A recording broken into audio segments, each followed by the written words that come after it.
Hi, I am Udit Narayan. You are watching me on Event News. नमस्कार दोस्तों, मैं हूं नितिन मदान और आज मैं आपकी मुलाकात करवाने जा रहा हूं बॉलीवुड के एक और सुपरस्टार के साथ, या यूं कहिए कि सुपर आवाज के साथ। जी हां, 1988 में रिलीज हुई क़यामत से क़यामत तक और उसके गीतों ने पूरे भारत में धूम मचा दी और बॉलीवुड में रोमांस का दौर फिर से लौट आया।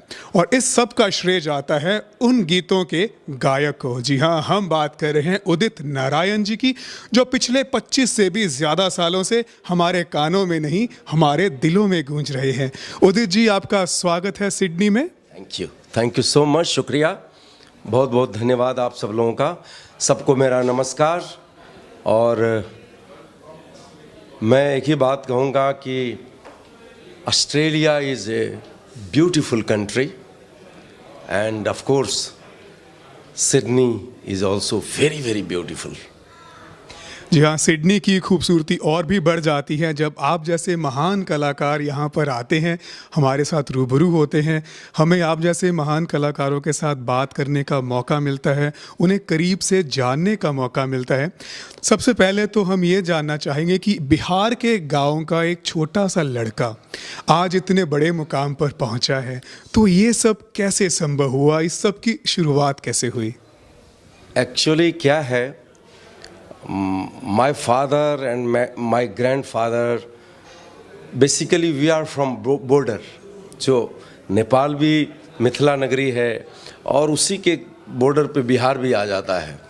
तो मेरे फादर ग्रैंडफादर सब लोग दे बॉर्न इन नेपाल, बट कुछ एक हादसा हो गई थी उस वक्त, आज से 60 साल पहले की बात है। मेरी माँ, मेरे पिताजी कहते हैं कि जब मैं मदर के पेट में था तो उस वक्त कोसी रिवर है वहाँ, तो वहाँ पे इतनी बाढ़ आई कि बॉर्डर क्रॉस करके हमारे फादर मदर मामा के घर बिहार में है, वहाँ गए थे और वहाँ पे I born in my uncle's place. तो माय ननिहाल uncle's place is Bihar and my native place is in Nepal. तो कहानी होती है हर कलाकार के बारे में, हर इंसान का एक कहानी होता है, तो इस तरह की कहानी है। Then I used to sing small village fairs, theatres, Bihar Nepal दोनों जगह। It's a border, you know, तो इट्स ए वॉकिंग डिस्टेंस। वहाँ जाओ, यहाँ चाय पियो, वहाँ खाना खाओ, यू नो। तो उसके बाद मैंने स्कूल किया वहाँ से, फिर I did my SSC from Bihar. Then I went to capital of Nepal, I join radio station Kathmandu and from there only I did my intermediate college. उसके बाद 8-10 साल मैंने एज ए रेडियो सिंगर रहा वहाँ, फोक सिंगर। और then I got music scholarship from Indian embassy through Nepal. Then I fly to Mumbai in 1978 and 78 to 88 I struggled continuous. Then first break I got from music director Rajesh Roshan ji, film called 1920 with great ideal Rafi Saab, Mohammad Rafi Saab. But since 78 to 88 I got few songs, few lines, you know, but जो मेरी एक dream थी, जो बात होनी चाहिए, वो बनी नहीं। देन आई गॉट क़यामत से क़यामत तक, नासिर हुसैन साहब film, Aamir Khan was the hero and Anand Milan music director उस फिल्म के। उसके बाद since almost 25 years, more than 25 years, I have been entertaining you all and by the grace of God and all your good wishes, I never look back. बिल्कुल जी, क्योंकि क़यामत से क़यामत तक से जब आपका सफ़र शुरू हुआ तो आपने फिर पीछे मुड़कर नहीं देखा। बॉलीवुड का कौन सा ऐसा स्टार है, टॉप स्टार है, जिसके लिए आपने नहीं गाया? शाहरुख खान से लेके आमिर खान तक, बल्कि डर के बाद तो शाहरुख की परमानेंट प्लेबैक वॉइस आप ही बन गए थे। तो आप हमें ये बताइए कि इन सब एक्टर्स में से आपको क्या लगता है कि आपकी आवाज़ किस एक्टर पे सबसे ज़्यादा सूट करती थी? It is very difficult to say, but I started my career with Aamir Khan and मैं अपने आप को लकी भी समझता हूँ कि आफ्टर सो मच स्ट्रगल मुझे ऐसे स्टार्स मिले जैसे लाइक आमिर खान, शाहरुख खान, सलमान खान, सनी देओल, बॉबी देओल, अक्षय कुमार एंड यहाँ तक कि शाहिद कपूर के लिए मैं गाया हूँ।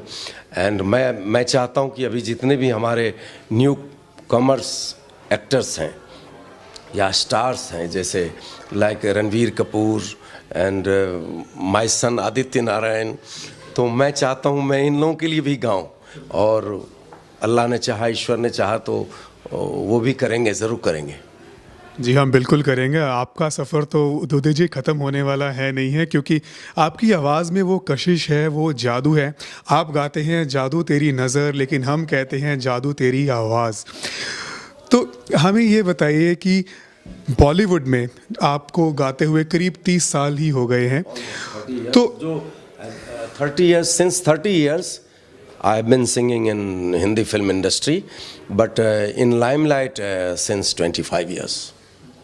तो इस समय में बॉलीवुड का चेहरा बिल्कुल बदल गया, खासकर बॉलीवुड संगीत का चेहरा बिल्कुल बदल गया।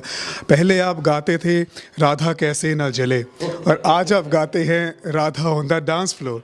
तो ये उस राधा से लेकर इस राधा तक का जो सफ़र है, उसमें जो चेंजेस आई हैं बॉलीवुड संगीत में, उसमें आपने अपने आप को कैसे ढाला?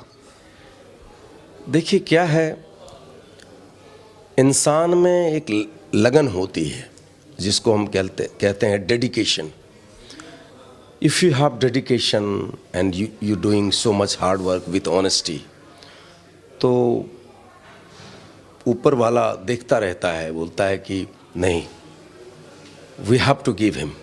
तो ये सब भगवान की कृपा है, ईश्वर अल्लाह की कृपा है, और साथ ही जो क्रोर्स ऑफ लोग हैं मेरे चाहने वाले फैंस, तो उन सबकी गुड विशेष हैं, ब्लेसिंग्स हैं, साथ में आपका अपना हार्ड वर्क। तो ये सब बातें जो होती हैं तो ही आदमी आगे बढ़ता है और लंबा सफ़र तय करता है, मैं ऐसा सोचता हूँ। बिल्कुल जी। अच्छा, अब एक पर्सनल सवाल हो जाए आपसे। आपको हम 88 से देख रहे हैं, हम आपको देखते देखते इतने बड़े हो गए, लेकिन आप वैसे के वैसे जवान के जवान हैं। तो इसका राज बताइए कि आप इतने खूबसूरत कैसे दिखते हैं अभी तक? ने ये शुक्रिया, आप ये समझते हैं, it's a good complement for me. मैं ये सोचता हूँ कि अगर आदमी का मन अच्छा हो, if your heart is pure, और आप लोगों से प्यार करते हैं और लोगों को रेस्पेक्ट देते हैं और अपने काम को बहुत ज़्यादा सराहते हैं, अपने फैंस को इतना चाहते हैं, तो वो सब रिफ्लेक्ट करता है चेहरे पे, मुझे ऐसा लगता है। और वो जो रिफ्लेक्शन होती है वो फिर आदमी उसमें ताज़ा रहता है और भी अच्छा काम करने की कोशिश करता है। आई कैन से कि God is so kind to me. I got the opportunity to entertain all my fans all over the world, और ये सिलसिला चलता रहे। जहाँ भी जाता हूँ लोगों का प्यार, ब्लेसिंग्स बना रहे, तो बस गाता रहूँगा और आप लोगों की सेवाएं करता रहूँगा। जी हाँ, बिल्कुल। और हम यही चाहेंगे कि हम आपके गीत सुनते रहें सालों दर साल। और अच्छा, आपने फैंस की बात करी तो बिल्कुल आप सबके फेवरेट सिंगर हैं, लेकिन हम जानना चाहेंगे कि आपके फेवरेट सिंगर कौन हैं? मेरे फेवरेट सिंगर रफ़ी साहब, किशोर दा, लता जी, आशा जी, जितने भी ये लोग तो मेन हैं। और इसके बाद मैं ये कहना चाहूँगा कि जितने भी हमारे टॉप के सिंगर्स रहे हैं, वो सब they are book for us. हम उनको पढ़ के यहाँ तक आए हैं और हमेशा पढ़ते रहेंगे। रफ़ी साहब, किशोर दा, मुकेश जी, लता जी, आशा जी, महेंद्र कपूर साहब, तलत महमूद साहब, मन्ना डे साहब, और जितने भी जीनियस सिंगर्स हैं जो उस अपने करियर उतना ज़बरदस्त शुरू करके और ऐसा फील्ड, ऐसा रास्ता हम सब लोगों के लिए बना दिया, उस रास्ते पे हम लोग चलते आ रहे हैं और चलते रहेंगे। जितने भी सिंगर्स हैं, कलाकार हैं, वो उनको अगर एडमायर करें और उनके गाने सुने तो आगे बढ़ते ही जाएंगे। बिल्कुल बढ़ेंगे और आपका साथ मिलेगा तो और भी आगे बढ़ेंगे। अच्छा, अब बस एक और पर्सनल सवाल है कि यदि आप गायक ना होते तो क्या होते? माफ़ कीजिएगा, मैं ये सवाल हर कलाकार से पूछता हूँ, तो आपसे भी ज़रूर पूछूंगा कि आप गायक ना होते तो क्या होते? क्या कभी सोचा आपने? मैं गायक अगर नहीं होता तो मैं एक किसान होता। My father was farmer and my background is farming.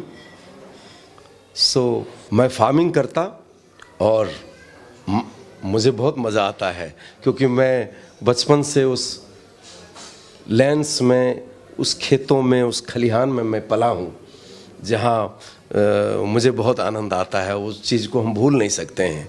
कहते हैं कि हमेशा आदमी को सोचना चाहिए आगे बढ़ने के लिए, बट कितना भी आप आगे बढ़ें तो अपने ज़मीन को ना भूलें।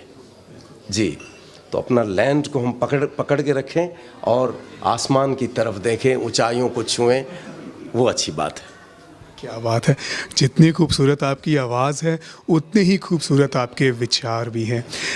अच्छा, अब हमें अपने किसी खूबसूरत से गीत की जो आपके दिल के करीब है, कुछ 2 लाइनें गुनगुना के सुना दीजिए। ऐ अजनबी तू भी कभी आवाज़ दे कहीं से, मैं यहाँ टुकड़ों में जी रहा हूँ, मैं यहाँ टुकड़ों में जी रहा हूँ, तू कहीं टुकड़ों में जी रही है। ऐ अजनबी तू भी कभी आवाज़ दे कहीं से।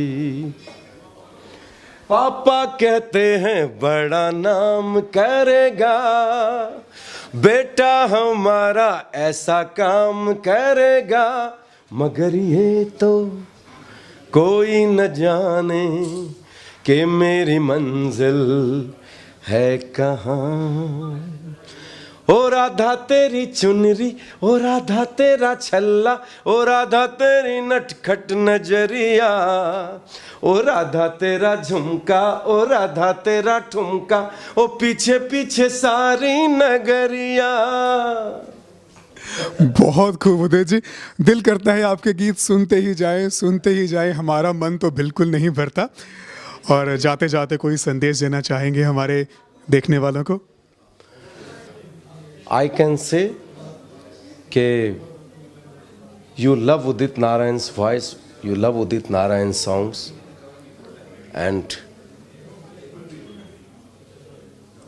आप सुनते रहें हमारी आवाज़ को और भी सुनते रहें, हमारे गानों को और भी प्यार देते रहें, और यही प्यार और आशीर्वाद मुझे क़यामत से क़यामत तक ले जाएगा।